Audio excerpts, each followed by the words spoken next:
The Alliance. Captain Natalia Volkov stood rigid on the bridge of the EDF Sentinel, her gaze fixed on the large view screen displaying an unusual vessel approaching Earth's defense perimeter. It was unlike any design she had ever seen, graceful, with curved organic lines that seemed to flow like water frozen in time. "Status report," she demanded, her voice steady despite the tension evident in the command center. Lieutenant Javier Ortiz looked up from his console. "Unknown vessel maintaining position just beyond Jupiter's orbit, Captain. They're broadcasting on all frequencies. Translation algorithms are processing now." The massive defense platforms orbiting Earth had already locked onto the visitor, though no weapons had been activated. Humanity had expanded to Mars and the Jovian moons over the past 5 decades, but this was their first encounter with a species from beyond the solar system. "Message decoded, Captain," Ortiz announced. "Text only, we come seeking assistance, we mean no harm, the Astrian Collective requests diplomatic contact." Volkov's dark eyes narrowed. "Alert Earth Command, maintain defensive posture but do not escalate. I want all systems ready but not threatening." Within hours, the United Earth Security Council had convened in Geneva.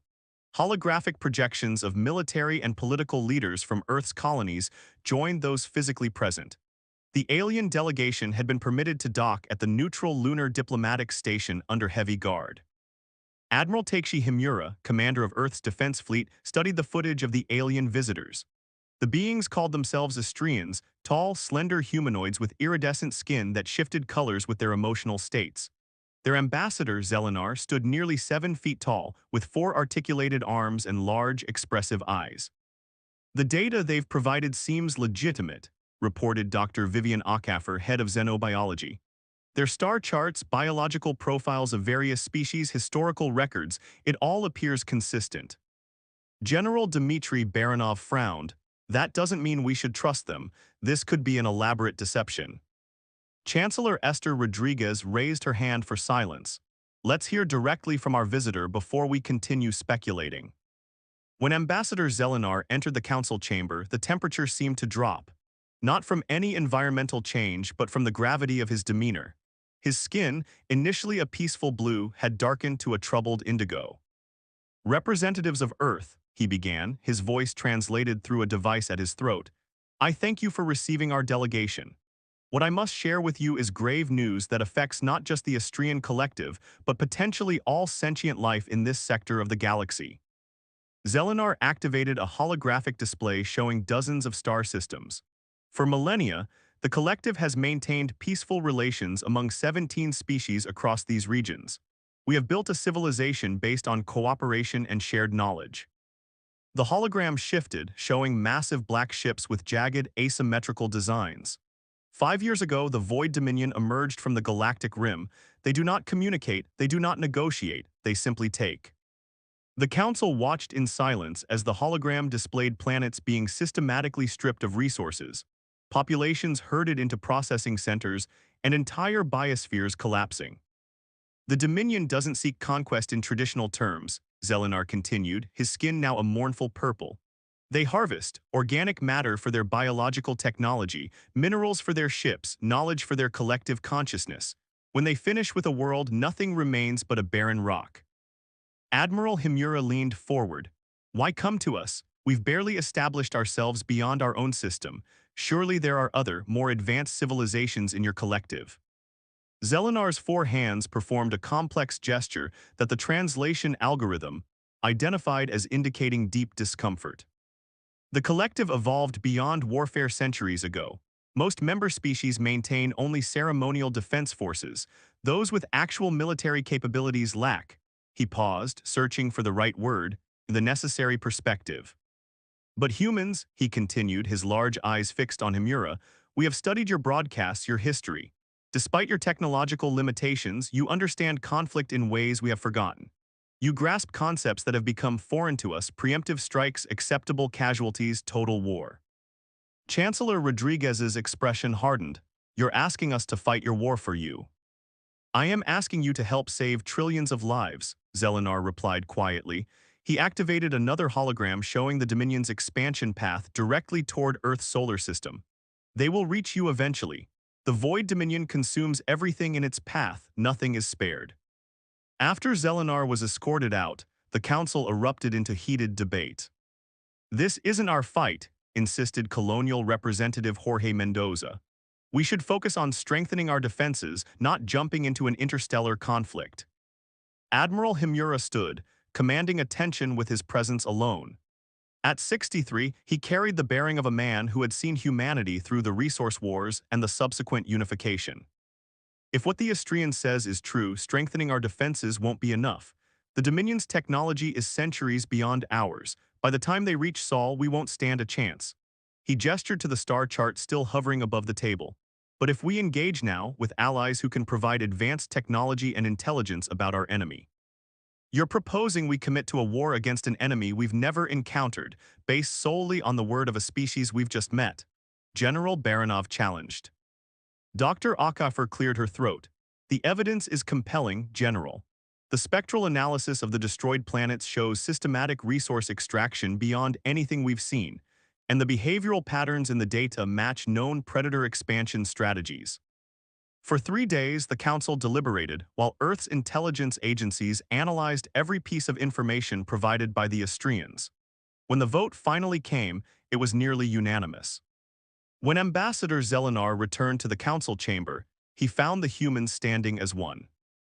"The United Earth Security Council has reached a decision," Chancellor Rodriguez announced formally. "Humanity accepts your request for alliance against the Void Dominion." Relief washed across Zelenar's features, his skin lightening to a hopeful azure. "The collective will provide all technological assistance we can offer." "You misunderstand," Admiral Himura interrupted, stepping forward. His face was set in determined lines. "This isn't just assistance. When humanity enters a conflict, we commit completely." Zelenar's skin shifted to a confused yellow. "I don't understand."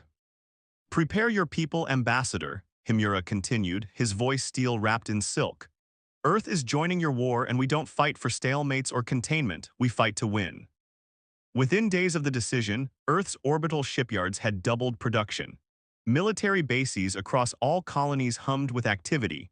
Retired officers were recalled to service, and civilian factories began retooling to produce weapons and supplies.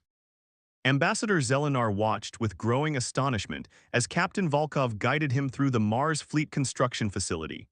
Massive ships took shape in the vacuum, their frames growing at a pace the Astrian found difficult to believe. "Your people mobilize with remarkable speed," Zelenar observed. "The collective required months to prepare even small defensive forces." Volkov's expression remained professional but grim. "In our history, those who hesitated against aggressors rarely survived. We learned that lesson through blood." A young officer approached with a data tablet. "Captain, the first battle group will be ready in 72 hours. The carriers and support vessels will follow within the week." Zelenar's 4 eyes widened in shock. "So soon, we expected it would take at least 2 months to prepare your forces." Volkov allowed herself a small, cold smile. "Ambassador, you came to us because you studied our history, but there's something your research missed. Humans never fully disarm. Even in peace, we prepare for war." Later that day, Zelenar attended a strategy meeting where human commanders discussed tactics that deeply disturbed him.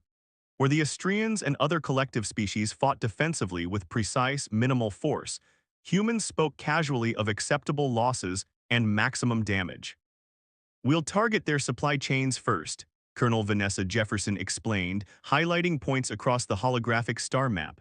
"Cut them off, then push from multiple vectors to divide their forces." "But those supply routes cross inhabited worlds," Zelenar protested. "The civilian casualties." Admiral Himura's expression hardened. "We'll evacuate who we can, but Ambassador, you need to understand something fundamental. When humanity goes to war, we don't just send soldiers.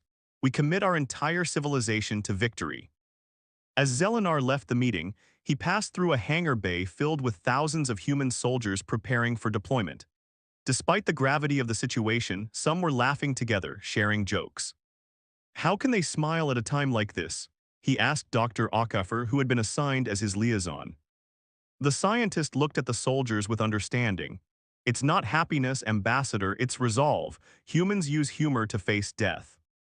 3 weeks later, Captain Volkov stood on the bridge of the EDF Intrepid, leading humanity's first battle fleet into Astrian space.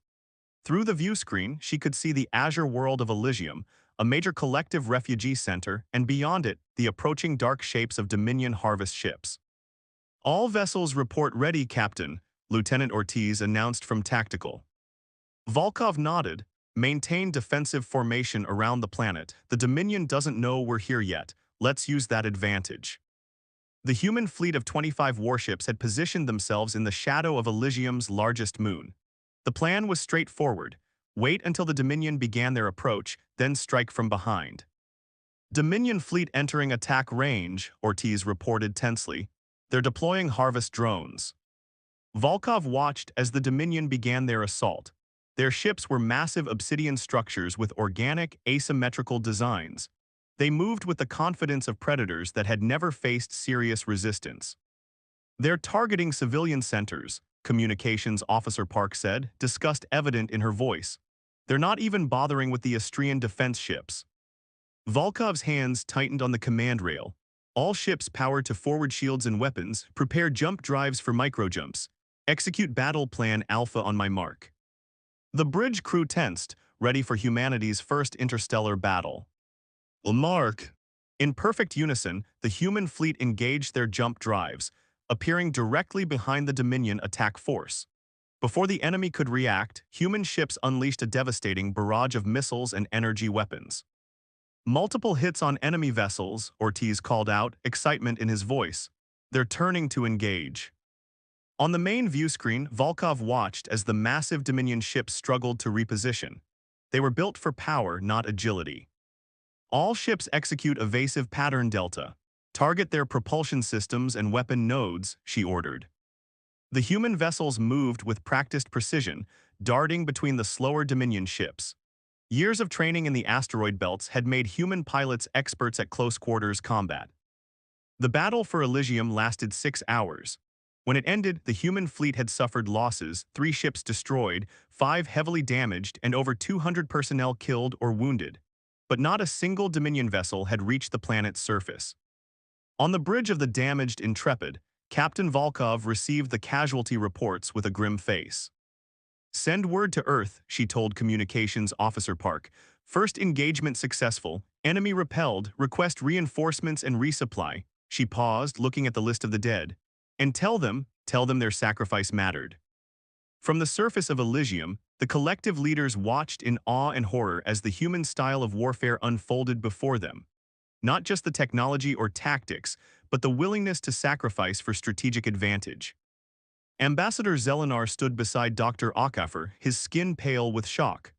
I fear we may have unleashed something we don't understand, he whispered. Okafor's gaze remained fixed on the damaged human ships. You asked for our help because you needed warriors, Ambassador, now you have them. She turned to face him, her expression solemn. The question is, once this war is over, will the galaxy still have a place for what humanity will become? The Reckoning. Major Darius Jackson crouched behind the remains of what had once been a magnificent structure on Nevi, the third collective world his battalion had helped liberate in the past 2 months. Through his tactical visor, he studied the Dominion Processing Center below, a grotesque hybrid of technology and organic matter that pulsed with sickly green light. Command confirmed 62 heat signatures inside, Lieutenant Olivia Reyes reported, sliding into position beside him. Her face was smeared with dirt and dried blood not her own. Mostly Thulian prisoners, Dominion presence estimated at 15 harvesters. Jackson nodded, studying the terrain. 3 months into the war, human forces had pushed the Void Dominion back on multiple fronts. Unlike the defensive strategies previously employed by the collective, Earth's military operated with aggressive precision, striking enemy supply chains and command centers rather than just responding to attacks. Thermal charges on the southern nodes, Jackson ordered. Rivera's team will create a diversion at the eastern barrier. We go in fast, neutralize the harvesters, and extract the prisoners. Reyes hesitated. Sir, Command wanted us to gather intelligence before engaging. Jackson's weathered face hardened. Those Thulians have maybe hours before they're processed. Intelligence can wait. He activated his comm. All teams execute Operation Mercy in 3 minutes. The assault was brutal and efficient. Precisely placed explosives disrupted the facility's organic systems while strike teams breached multiple points simultaneously. The Dominion harvesters, Tall, spindly creatures with translucent skin revealing complex machinery beneath, fought with terrifying coordination but lacked the tactical flexibility of the human soldiers. 20 minutes later, Jackson stood in the facility's central chamber, surrounded by liberated prisoners. The Thulians, small humanoids with crystalline growths along their arms and faces, huddled together, their expressions showing both gratitude and terror. "Why do you fight like this?" one Thulian elder asked Jackson, his voice a melodic whisper. "The collective never. We were taught warfare should be systematic, controlled." Jackson removed his helmet, revealing tired eyes that had seen too much. "Where I come from, war isn't about systems or control. It's about winning before more innocent people die." "More ships incoming," the communications specialist called out. "Reinforcements from the Fifth Fleet." As Jackson watched the human carriers descend through Nevi's atmosphere, he couldn't help but wonder how much of humanity would remain when this crusade was finished. In the Joint Species Command Center orbiting the collective capital world of Harmonia, Admiral Takeshi Himura studied the massive tactical display with growing concern. Around him, representatives from 12 alien species watched in silence as red markers indicating Dominion forces shifted position across the galactic map. "They're abandoning the Cygnus sector entirely," noted Zephyrus, the military advisor from the avian Illyrian species. "That makes no strategic sense. They were close to securing those resource deposits." Himura's eyes narrowed. "They're consolidating. Look at the movement patterns." He manipulated the holographic display, overlaying movement vectors that revealed a disturbing pattern. The Dominion forces were gathering, forming the largest concentration they had assembled since the war began. "They're preparing for a major offensive," Himura concluded, his voice grave. "But where?" The answer came 3 days later when Earth's long-range sensors detected a massive Dominion fleet, bypassing collective defenses and moving directly toward the Sol system. "They've identified the real threat," Himura told the emergency session of the United Earth Security Council. "Instead of continuing to fight across collective space, they've decided to strike at humanity directly. They think if they remove us from the equation, the collective resistance will collapse," Chancellor Rodriguez said, her face ashen on the holographic display. "They're right." General Baranov leaned forward. "How much time do we have?" 4 days before they reach our outer defenses," Himura replied. "They're coming with everything they have." Within hours, the message spread throughout human space. Earth was under threat. Every available ship was recalled for home defense. Civilian vessels were armed and pressed into service. Colonial defense forces mobilized to support Earth. On the collective capital, Ambassador Zelenar received the news with horror. "We must send aid immediately," he insisted to the assembled collective council. "Humanity has sacrificed much for our cause." "We have few ships to spare," countered the Illyrian representative. "If we weaken our defenses here." "If Earth falls, we all fall," Dr. Akefer interrupted, her voice sharp with urgency. "My people are fighting for their survival now just as we've been fighting for yours." As the collective debated, Colonel Wei Lin of Earth's Special Operations Command was developing a plan that would either save humanity or doom it completely. "It's unprecedented," she explained to Admiral Himura in the secure war room beneath Geneva. "But if we can infiltrate their command ship during the battle, we might be able to access their neural network." Himura studied the complex schematics. "You'd need someone with exceptional technical skills and combat experience." Lin nodded. "I'm recommending Lieutenant Reyes. Her background in xenobiology and combat engineering makes her uniquely qualified." 2 days later, Lieutenant Olivia Reyes sat in a stealth insertion craft hidden among the debris field at the edge of Saturn's rings. Around her, 20 elite operators from multiple Earth colonies performed final equipment checks in silence. They all understood the stakes. "This mission is straightforward," Colonel Lin told them over the secure comm channel.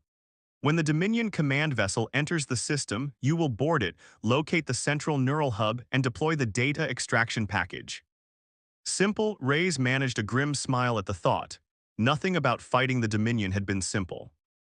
The Void Dominion arrived with terrifying force. Over 300 harvest ships and countless smaller craft poured into the Sol system. They expected to find Earth defended but vulnerable. Instead, they encountered humanity's full fury. Human ships attacked from hidden positions throughout the system, automated defense platforms disguised as debris activated and opened fire. The carefully planned ambush caught the Dominion fleet in a devastating crossfire. As the space around Jupiter became a maelstrom of energy weapons and explosions, the stealth insertion craft carrying Reyes and her team matched velocity with the massive Dominion command ship, an abomination of flesh and metal larger than any vessel humanity had ever constructed. Breach point identified, the pilot announced as they approached an organic-looking valve on the ship's underside, deploying in 30 seconds. Reyes checked her plasma cutter one final time. Remember, she told her team, these ships are partially sentient, the structure will actively resist us, stay focused on the objective. The infiltration was a nightmare of narrow, pulsing corridors that seemed to shift and constrict around them. The internal defense systems, a horrific fusion of mechanical sentries and biological constructs, attacked relentlessly. Of the 20 operators who boarded, only 11 survived to reach the neural hub at the ship's core. Central chamber secured, Reyes reported as her remaining team established a defensive perimeter, beginning data extraction. She connected their specialized interface to the pulsing, brain-like structure that dominated the chamber. Immediately, alien symbols and images flooded her neural display, threatening to overwhelm her augmented consciousness. They're a collective mind, she gasped, struggling to maintain her focus as the extraction program ran. Not just the ships, the entire species functions as a single entity. Lieutenant, hostile forces converging on your position, Colonel Lin's voice crackled through the static. Complete your mission and begin extraction. Not yet, Reyes replied, her fingers dancing across the interface. There's something here, their entire command structure, navigation data, communication protocols, everything. A massive explosion rocked the chamber as Dominion forces breached the outer defenses her team had established. Plasma fire erupted around them. Package secured, Reyes shouted as the download completed. Beginning extraction. Only 6 operators made it back to the insertion craft. Lieutenant Reyes was carried aboard, unconscious and severely wounded from a Dominion energy discharge. The Battle of Sol raged for 5 days. When it ended, humanity had suffered catastrophic losses. 2 colony worlds had been devastated by Dominion weapons. Millions were dead. Nearly half of Earth's fleet lay in ruins. But the Dominion had lost more. Their main fleet was shattered, their command ship captured, and most importantly, their collective consciousness had been compromised. In the orbital military hospital above Earth, Admiral Himura stood beside Lieutenant Reyes's bed. Her body was healing, but her eyes held the haunted look of someone who had seen too deeply into an alien mind. The data you recovered, Himura said quietly. It gives us everything, the location of their core systems, their neural architecture, their defense codes. Reyes nodded weakly. Their entire species is a single entity, Admiral. The ships, the harvesters, they're all extensions of one consciousness. Which means we can end this war with one decisive strike, Himura concluded, his voice solemn. The Dominion's primary consciousness exists in a central hub world, if we can neutralize it. What are you proposing? Chancellor Rodriguez asked when Himura presented the plan to the Security Council 2 days later.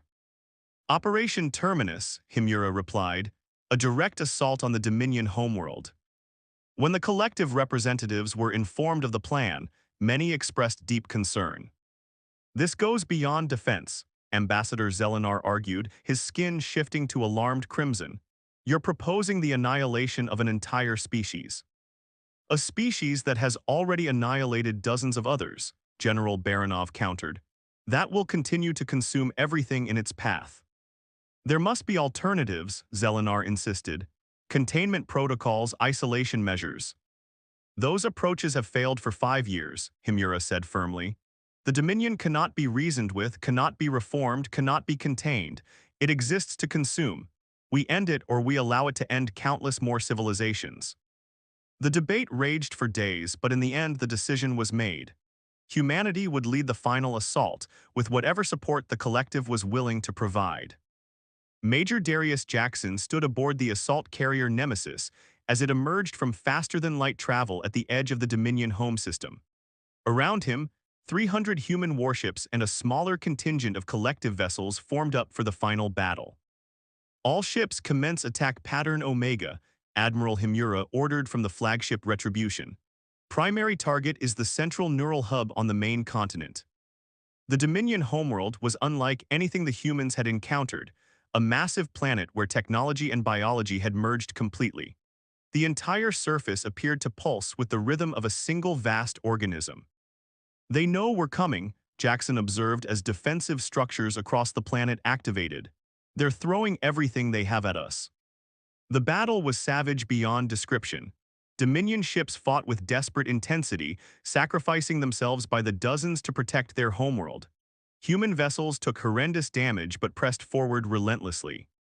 When the orbital defenses finally collapsed, drop ships delivered Jackson and thousands of other ground troops to the surface. Fighting through the living landscape of the Dominion world was like battling through the body of some vast, malevolent creature. The ground shifted beneath them, structures emerged to attack, and the very air seemed to resist their presence. "Primary hub in sight," Jackson reported after hours of brutal combat. His battalion had suffered over 60% casualties, requesting final authorization. Aboard the Retribution, Admiral Himura looked at the representatives of the collective species who had accompanied the assault. Their expressions ranged from grim resolution to horror at what was about to happen. "This ends today," Himura said quietly before activating the secure channel. "Major Jackson, you are authorized to deploy the Nova package." On the surface, Jackson's remaining forces secured the perimeter around the massive neural hub, a cathedral-like structure of living tissue and crystalline technology that pulsed with energy. "All personnel clear the deployment zone," Jackson ordered as specialists placed the specially designed weapon at the center of the hub. "Fall back to minimum safe distance." As his troops retreated, Jackson remained to activate the final sequence. The Nova device wasn't just a conventional weapon. It was designed specifically to target the unique neural pathways of the Dominion consciousness, triggering a cascading failure that would spread through their entire collective. "This is for Nevi," he whispered as he initiated the sequence, "and for Earth." The device activated not with a dramatic explosion, but with a pulse of energy that rippled outward in invisible waves. Across the planet, Dominion structures began to collapse. Defensive systems went dark. Their ships in orbit suddenly drifted lifeless. The collective consciousness that had terrorized the galaxy for years simply stopped. 2 weeks later, representatives from all collective species and humanity gathered on Harmonia to formally declare the war over. The mood was somber rather than celebratory. "The Void Dominion has been neutralized," Chancellor Rodriguez announced. "Their neural network has completely collapsed throughout known space. The threat is ended." Ambassador Zelenar rose slowly, his skin a muted gray of deep ambivalence. "We asked for your help and you gave it without reservation. Countless lives have been saved." He paused, his 4 hands performing a gesture of troubled acknowledgement. "But we must also acknowledge what was lost, not just in lives but in principles."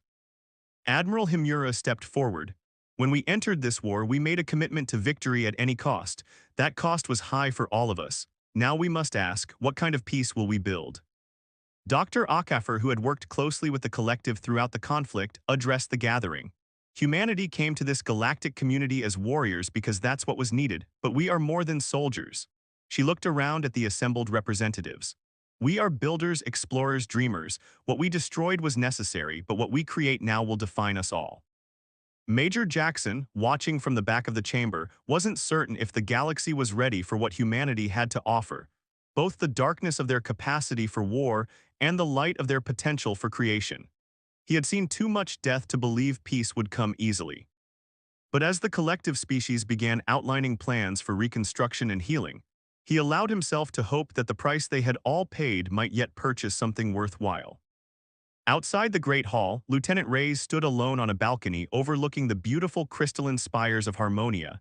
She still carried the memories of the Dominion consciousness, its singular purpose, its cold calculus of consumption. Sometimes in her dreams she could feel its hunger. "Was it worth it?" Ambassador Zelenar asked, joining her at the railing. "All of this?" Reyes considered the question carefully. "I don't know if war is ever worth it, Ambassador, but sometimes it's necessary." She turned to face him. "The real test isn't how we fight our enemies, but what we do when the fighting stops." Below them, human engineers worked alongside collective scientists, already combining their knowledge to rebuild what had been destroyed. Different approaches, different perspectives, united in a common goal. Your people frighten us, Zelenar admitted quietly. Sometimes we frighten ourselves, Reyes replied. But that fear knowing what we're capable of is what drives us to be better. As the twin sons of Harmonia said on the first day of a new galactic era, neither human nor alien could say with certainty what the future held. They had survived the darkness together, but the light ahead remained untested, full of both promise and peril. The price of protection had been paid in full. What it had purchased remained to be seen.